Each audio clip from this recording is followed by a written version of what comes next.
Watauga Arts Council with your host, Cherry Johnson, serving arts in Watauga County for more than 30 years.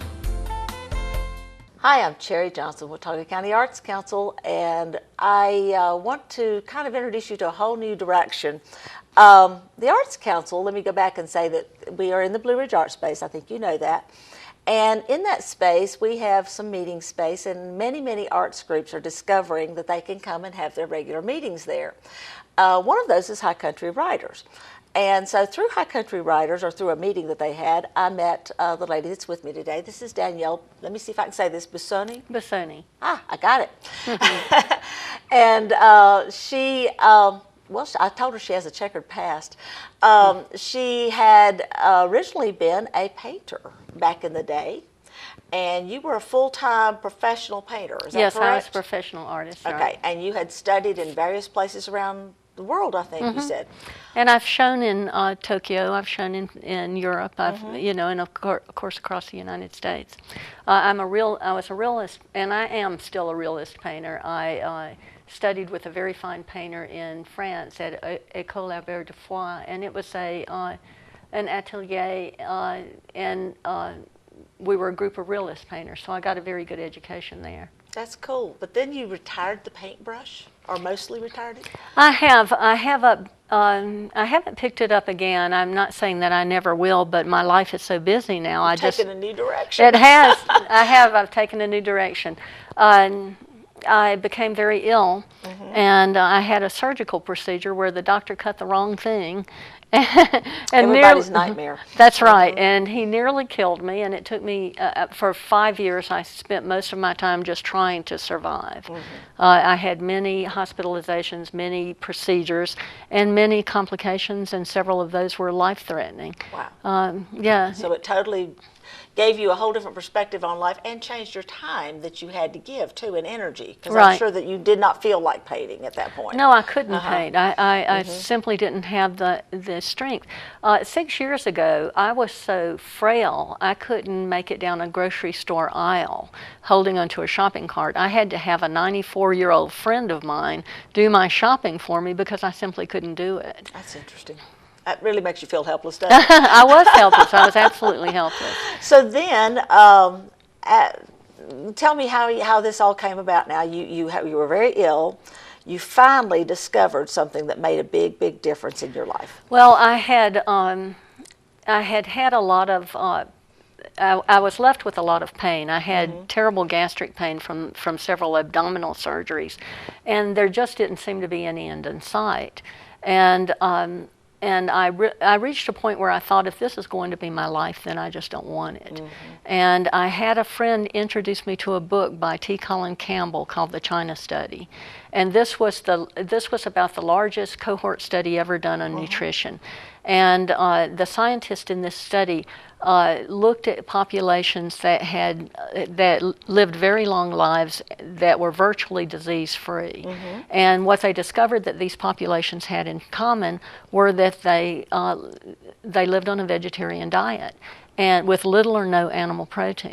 And populations that had adopted a Western diet had cancers, autoimmune diseases, heart disease, obesity, diabetes, all of the diseases of modern Western civilization.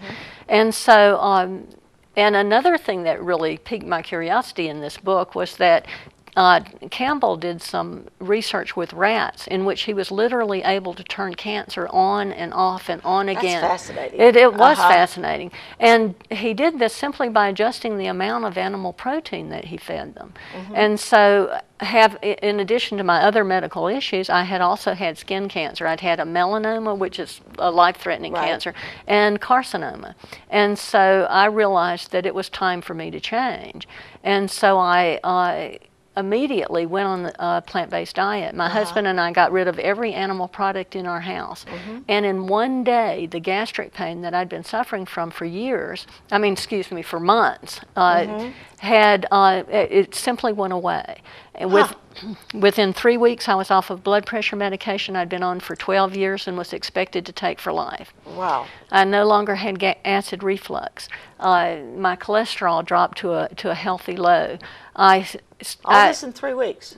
Yeah, within 3 weeks, and I started losing weight, and so over a period of time, I lost 65 pounds eating anything I wanted, and it was fantastic. I was able to eat foods I couldn't tolerate before, like peppers and onions and garlics and things that used to give me a lot of trouble. I could eat them with impunity now. And so I have become a dedicated vegan. Pain was a great motivator for me, and the results were immediate. And so I took Cornell's program in plant-based nutrition, and I started cooking and I creating recipes and learning more about plant-based nutrition. And so I've written this book so that I can share it with other people. And this is the book. It's called Time for Change, and you can see why she called it Time for Change. And then the rest of it says Whole Foods for Whole Health. Right. And in this book, and I've only gotten a copy today, but in this book I've already noticed she tells her story about what happened, and then about how things changed. But then you end with a lot of wonderful recipes. So you really get a cookbook in the deal here, because it gets you started on this kind of a lifestyle. It's a pretty comprehensive book about transitioning to a plant-based diet. Gotcha. It tells my story and how I was able to resolve my issues with a plant-based diet, and also I go into why someone should consider becoming vegan. And I should mention that vegan and plant-based aren't necessarily the same thing. Oh. I often tell people I'm vegan just because it's easier, because that everybody knows what that means, that I don't eat meat. But you can have a very unhealthy vegan diet. Coca-Cola and French fries are technically vegan. I hadn't thought about that. Yeah, they're technically vegan, but you won't thrive on that kind of diet. The foods that I'm talking about are foods that are prepared in a way that for one thing, they're whole foods. They have all of their nutrients intact, and they're prepared in a way that preserves their nutrients. And they're absolutely delicious. It isn't about salads and tofu and wheatgrass, Which is what everybody thinks. That's right. That's right. It's very delicious food. And you can take most of your recipes that you're accustomed to eating and tweak a few things, change a few ingredients, and you can still enjoy those recipes. So now you've kind of gone from painting as an art form to not just writing, which I've noticed it seems to be very well written from what part I've seen, but also you're going into the culinary arts and really exploring that as an art form, I think, more than just feeding yourself. Oh, absolutely. And then you and your husband, I understand, check out various vegan restaurants here and there, and you write a blog. I do. I have a blog. We've got 32,000 followers on Twitter now. Yeah, and we've got about, I think, a little over 1,100 on Facebook. And we review restaurants. We started this blog because we discovered it's difficult to find a place where you can eat when you're a vegan or when you're whole foods plant-based, which is what I consider myself. And so we decided to create a resource so other people can find these places, and that we could draw attention to these deserving places. They need that. And we've also managed to influence other people, some of these restaurants, into offering plant-based options because there's a market for it. Right. Veganism has finally become cool. Oh yeah. Even Chipotle's is offering plant-based options, and now other fast food places are jumping in on that very profitable plant-based bandwagon, and it's even got a name. It's called the Chipotle effect. I hadn't heard that one. Okay. Yeah, and so more people are asking for these foods, so more people are offering them. Right. And so now, what you're doing is you're exploring this whole new section of your life, which really, and you even told me you're taking photographs of your recipes or whatever for your blog. Yes, I'm learning food photography. So now she's doing a photography, she's writing, she's, and you're even starting into the publishing field, looking into that. So, yes, I do I have started a publishing company. I also do fiction writing. Wow. Yeah. So there's a whole, what it shows me is that the artist never goes away. Oh, no, you just expand it in different areas. In different ways, exactly. Now, let's talk more specific about this whole lifestyle, because I think people are interested in this.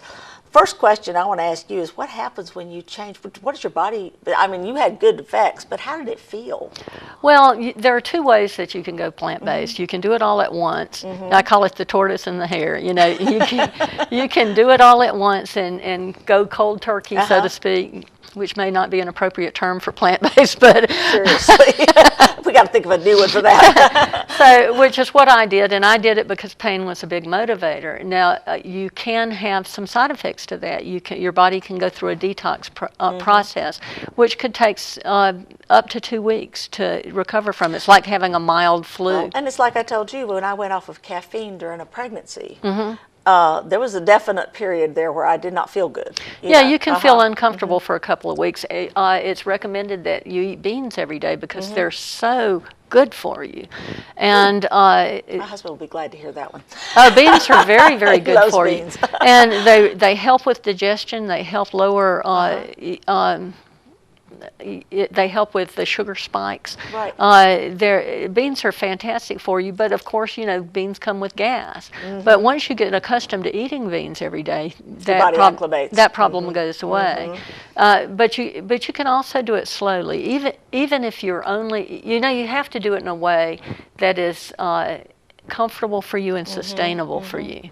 Because it's not a diet, it's a lifestyle, and it's a lifestyle that will make you well. If you do what you've always done, you're going to get what you've always gotten: more disease, more pain, more weight gain. You know, and you have to reach a point where you've had enough of that. And I actually know someone very close to me that has adopted a similar diet or a variation of that, and every now and then this person will, on a special occasion, eat something that normally they would not eat. And they'll usually say, I'm probably going to pay for this, but I'm going to go ahead and eat this right now, you know. And so this is not like, it's not like once you go there, you can never, ever, ever have something, but you just may not choose to.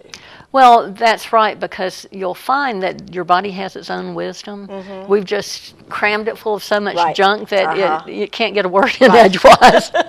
And the secret there's a secret that I'll share with you, is that once your body the better you are to your body, the better your body requires that you be to it. Once you get used to not eating animal protein, your body will complain when you try to feed it to it.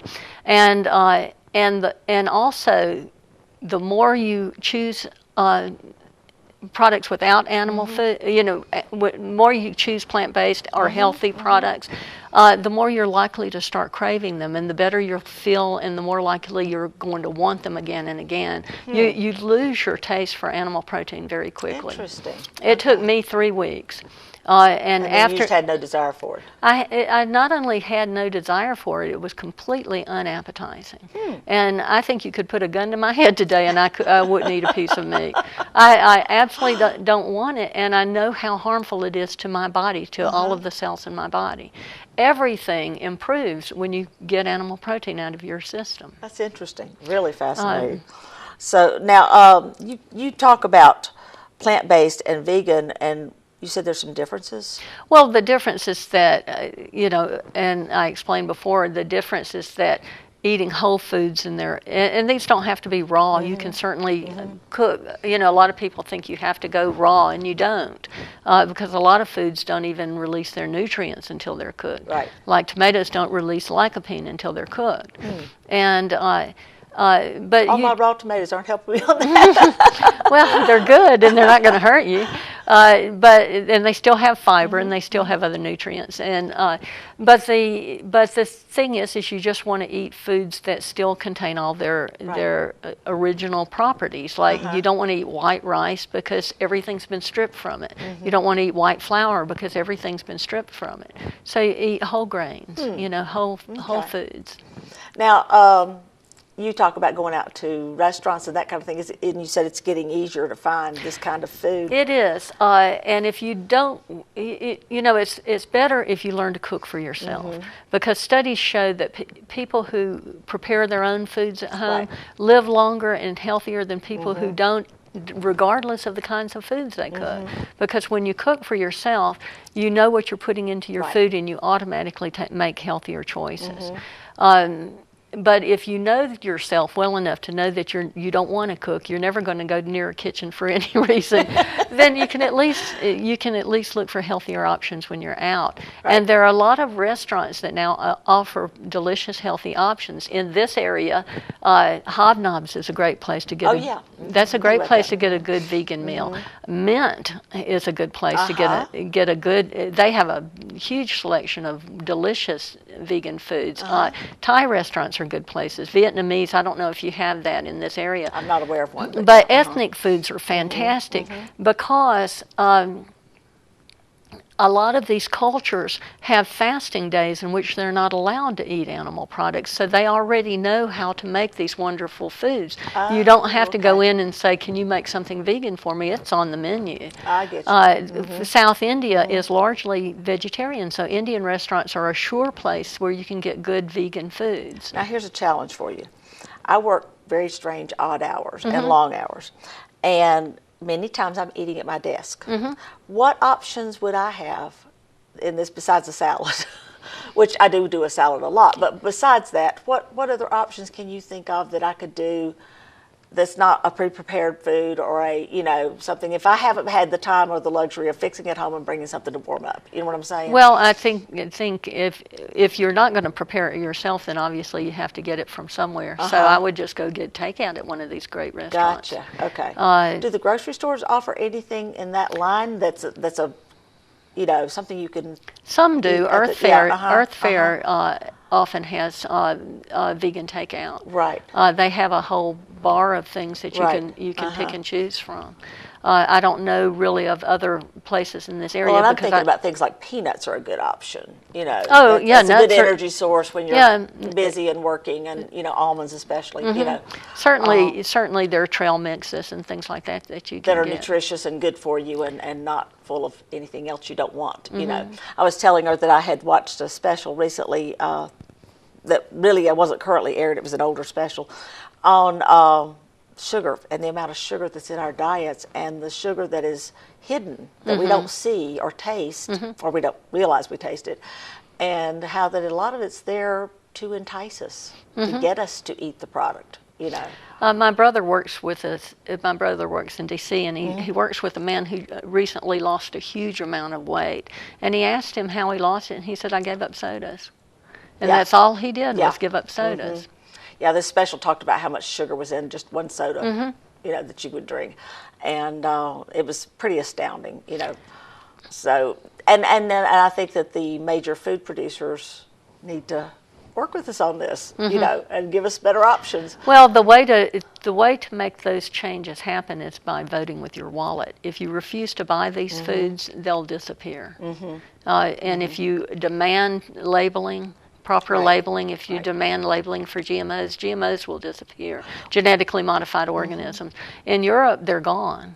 Well, and even 25 years ago, you never found any restaurants or of any description that would give you the caloric content or anything like that. You know what I'm saying? That information was unavailable. And nowadays, it's not that uncommon to be able to access that kind of information. So our society is making changes in some ways. Not fast enough, yeah. We are making That's some right. changes, yeah. Another thing I wanted to mention is if you're considering adopting a plant-based lifestyle, there are wonderful ways to go about doing that. Really? If you don't know how to cook, taking a local cooking class is a good way, because you'll be in a class with people in the same boat as you, Right.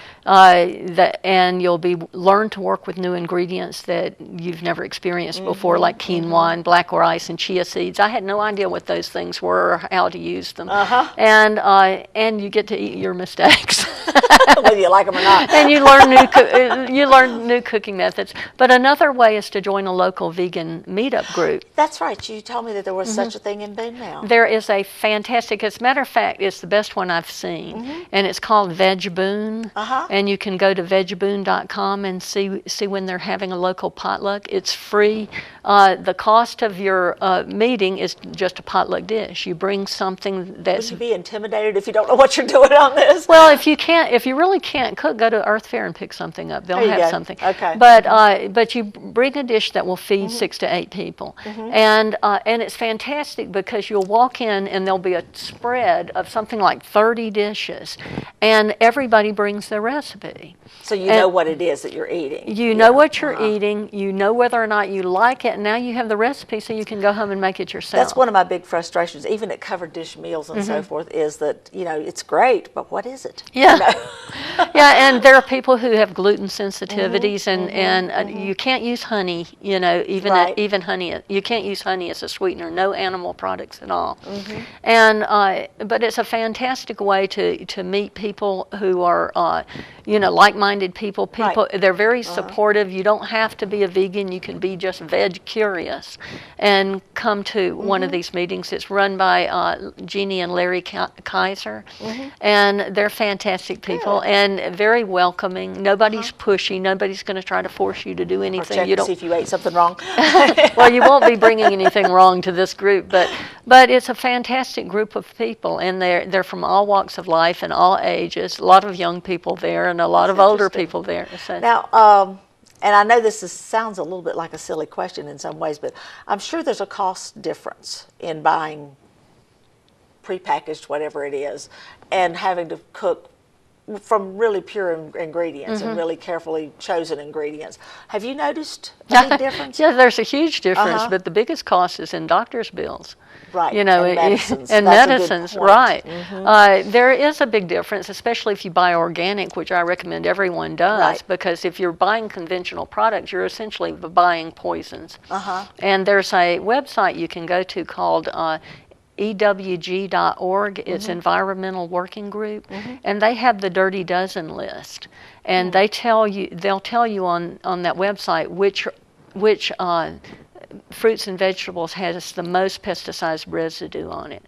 And they'll also tell you the cleanest ones, the ones that you can actually buy conventionally without harming yourself too much. And I've heard that if it's got a thick peel, you're safer than if it doesn't. I don't know that that's true. Potatoes are one of the highest. I was thinking about bananas and things like that, you know. So I'm not sure where bananas fit in there, and I'm certainly not an expert on the subject, but curious, but you can find out from Environmental Working Group just what the most toxic and the least toxic vegetables and fruits are that you can buy. Besides continuing to create fabulous recipes and enjoying those, what's the future for you? Well, I'm continuing to write cookbooks, and I just do this because I'm creating dishes, and why keep them to myself? I'm doing an Ethiopian cookbook right now. There are, as I mentioned before, ethnic groups are fantastic for foods, for vegan foods. Ethiopia has 170 days a year, fasting days, in which no animal products are allowed. So that's their version of fasting, is just no animal products. No animal products are allowed. And it's and because it's encouraged by the church, people can go as long as 300 days a year without eating any animal products. There's nothing wrong with that for their body. Right. And so Ethiopian food is a natural fit for a vegan because they already have worked out these spices. A lot of these cultures have spices that are similar to each other, like Indian and Ethiopian spices are very similar, but they use them differently. And it's because they were on the same spice trading routes. But they use them completely differently. And so these are complementary cuisines, and I actually sometimes will use Indian foods in my Ethiopian dish because it fits very well. Interesting. And but I've interviewed lots of Ethiopian chefs, and I've had them invite me into their kitchen and to give me cooking lessons. That's great. Yeah, it's great. And so I'm doing an Ethiopian cookbook. I'm also doing an Asian. I was going to say, what's after this one? Yeah, I'm doing Ethiopian, Asian, Indian. And these are separate little books. Yeah, they're separate small books. I think they're just going to be ebooks. Okay. And I'm going very detailed step by step in how to do it. So for the total novice, they could actually learn how to do it. That's right. They could do it, and that's true of Time for Change as well. I assume that the person reading the book has zero experience in the kitchen. That's a good thing to know because, you know, for those people who aren't secure about this or don't feel like they're capable of cooking in this way, or like, you know, I can tell you've cooked a lot and played a lot with it, and so there's a comfortableness about your approach toward cooking. that maybe isn't there for everyone. So every time you go into the kitchen, you should consider that you're performing a scientific experiment.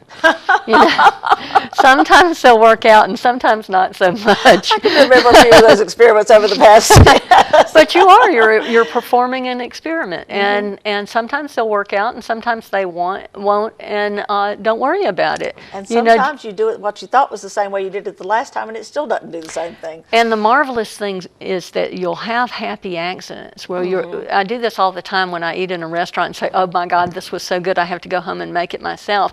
And I am not able to recreate it, but I come up with a recipe that's so good, I want to write it down right away and add it to my repertoire, because you just have these marvelous happy accidents. So you play in the kitchen, and then if it's good, you write it down?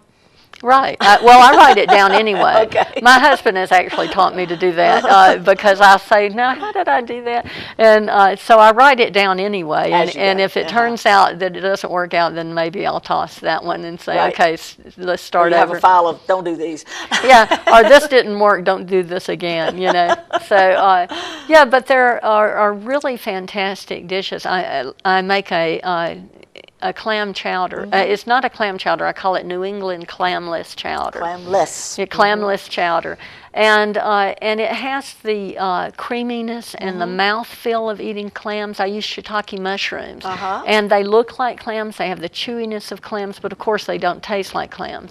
But the potato, the rich, creamy potato stew is very much like clam chowder. And I use cashews to make a cashew cream, which thickens just like cream when you're cooking with it, and it's marvelous. So if you're a lover of clam chowder, you might very much like this. You would like this. And I took some, introduced a friend to it the other day, and he thought he said, how did you make it taste fishy? And it was in his mind, it wasn't fishy at all. But you can, if you really want it fishy, you can add some seaweed in it and give it that fishy flavor. But I really don't want to try to reproduce foods that I've given up. I'd rather just learn to like new foods, and there's certainly plenty of delicious flavors out there. Yeah, and that's one thing I've noticed with a lot of diet changes people make, is there are substitutes for something, as if you're trying to replicate the original taste. Right. And there's a lot of faux meats out there if you want it. To me, I call them mystery meats. It's we fine. called it that in grade school too. It's fine if that's what you need to do for making a transition, but I think it should be a short-term goal instead of a long-term, because they're really not whole foods. They're very processed. Well, it sounds like this truly is a lifestyle change. It is a lifestyle change, and it's a life-saving lifestyle change.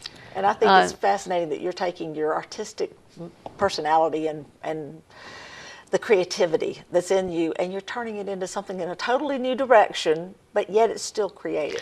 It is creative, and it's fun, and never be afraid to ask questions. One thing that we all have in common is that we eat.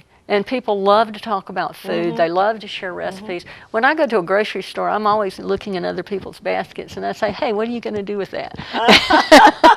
And they tell me, and they love sharing tips. I learned how to make tabbouleh, baba ganoush, and hummus, 3 Mediterranean dishes. I learned to make that from Saddam Hussein's personal chef. Really? I did. I was in a life She's been traveling.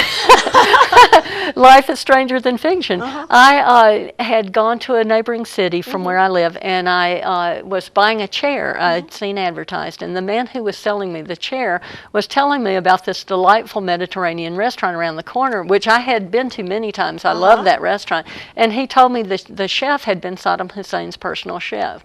I didn't believe that for an instant, but you better believe when I was in there, I asked her, because it's a family-run restaurant, and I asked his daughter-in-law if it was true, and she says, oh, yes, for 20 years. Oh, my goodness. And so the family came over and started telling me about it. They showed me his ID that he used to get into Saddam's palace. Wow. And he's a very lovely man. He was a Christian who fled Iraq to escape religious persecution, and he opened this lovely little Mediterranean restaurant, and it's one of my favorite places to eat. And he's very generous. He shared with me a lot of his recipes. You told me today that you discovered a new vegetable. So now, next thing I'm expecting to see it on the blog as a new. Yeah, I've never tried this recipe, this vegetable before. I was at Earth Fair, and they have this green cauliflower looking thing, only it's pointed. It's a triangular shape, and it really looks kind of like a seashell with all these little cones, or a piece of coral reef or something, with all these little cones coming out from around it, and it's kind of a lime green color.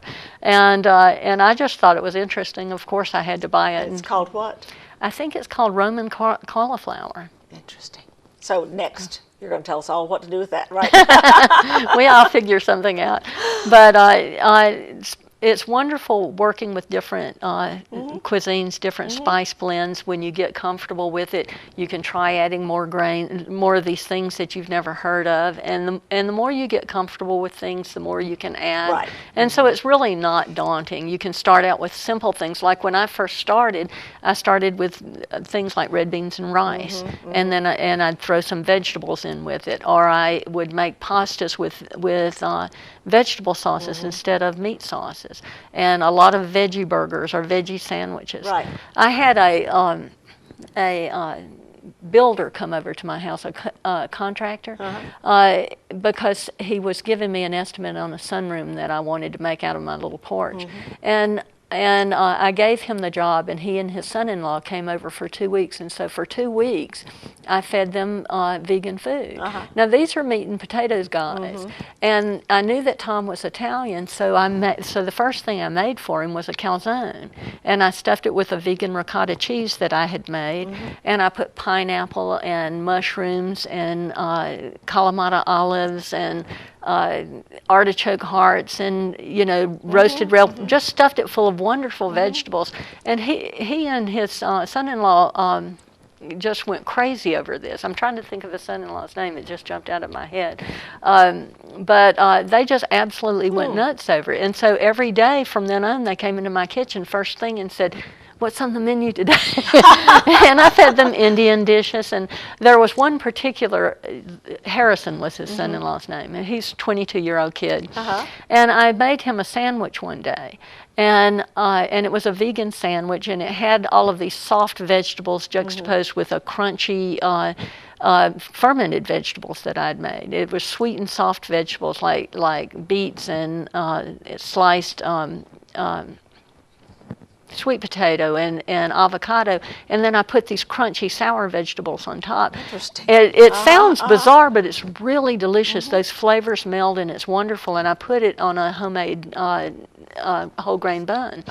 And I watched Harrison eat that sandwich, and he shut his eyes, and he just savored every bite of it. And he told me, when I first saw that sandwich, I thought what it really needs is a huge chunk of meat and some cheese. He said, but when I tried it, I realized that would have just ruined it. It was so flavorful, he didn't miss the meat at all. How about that? And Tom said, I've always loved vegetables, but I never dreamed that vegetables could taste like this.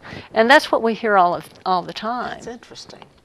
When, I don't just tell people I don't cook meat, I just don't cook meat. Well, we have artist demonstrations at the Blue Ridge Art Space, and you and I've talked about you coming and doing a demonstration. I'm going to do my clam chowder recipe. And what month did we pick?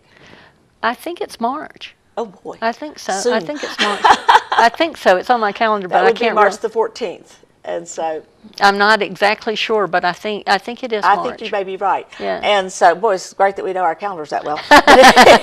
Anyway, if you'd like to come in and meet Danielle and learn more about this, maybe get a copy of her book, and also to try out something that she's talking about, that would be a great opportunity. That would be our second Saturday that we do every single month, and I encourage you to come and check it out. We're going to have some really interesting things going on that night in other ways as well. Also, while I'm mentioning events of the Arts Council, let me caution you that due to all the recent snows, we've had a lot of schedule changes in workshops and classes. So the ones that will be happening after this date, don't worry about that's on schedule unless we get another snow. But the ones that should have happened before, you may not have missed because we may have had to postpone them. I know of one we've postponed, this will be the third time.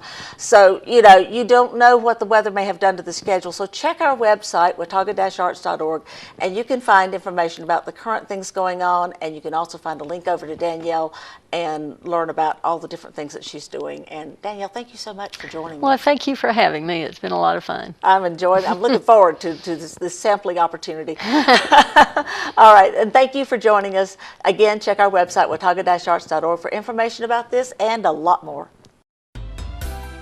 Watauga Arts Council with your host, Cherry Johnson, serving arts in Watauga County for more than 30 years.